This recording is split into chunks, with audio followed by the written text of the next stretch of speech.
পুলিশের পর এবার বেলডাঙ্গাতেও মোটর বাইক চুরির বড়সড় চক্রের হদিশ পেল পুলিশ। পুলিশ সূত্রে জানা গিয়েছে, দিন কয়েক আগে বেলডাঙ্গার পুলিশের কাছে খবর পৌঁছায় বেলডাঙ্গা থানার কাজী সাহা দক্ষিণপাড়ার বাসিন্দা আব্দুল গফফরের বাড়িতে কিছু চুরির বাইক রাখা আছে। শুক্রবার বিকেলে সেখানে হানা দেয় বেলডাঙ্গা থানার পুলিশ। অভিযান চালিয়ে তার কাছ থেকে মোট 7টি চুরি যাওয়া বাইক উদ্ধার হয়। পরে পুলিশের পক্ষ থেকে অভিযুক্তের বিরুদ্ধে অভিযোগ দায়ের করা হয়। তাকে 10 দিনের পুলিশি হেফাজতের আবেদন জানিয়ে আদালতে পাঠানো হয় এদিন। গোটা ঘটনা নিয়ে তদন্ত শুরু করেছে পুলিশ। ঘটনার সঙ্গে আরও কেউ জড়িয়ে আছে কিনা তার তদন্তে নেমেছে পুলিশ। চেষ্টা চলছে আরও চুরি যাওয়া বাইক উদ্ধারের। আমরা গতকাল বিকালবেলায় একটা তথ্য পাই যে এরকম কাজী শাহ দক্ষিণপাড়া গ্রামের এক ব্যক্তি, যার নাম আব্দুল গফফর, বয়স 28 বছর, তার কাছে বেশ কিছু চোরাই বাইক আছে।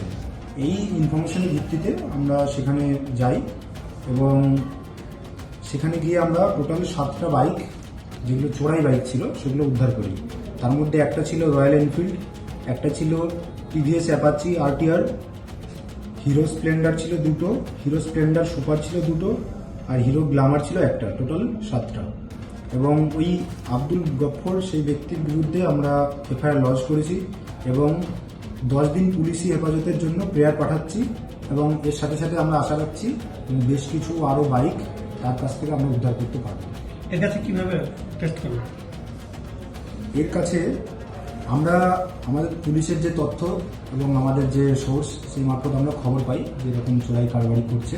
সেই তথ্যের ভিত্তিতেই আমরা কিন্তু এখানে যাই এবং এর সঙ্গে কি আরও কেউ যুক্ত আছে বলে এই করছেন? আমরা সেটা ভেরিফাই করার জন্যই তাকে 10 দিনের পুলিশি হেফাজতে পাঠাচ্ছি। আশা করি কাউকে না কাউকে পাবো সাথে।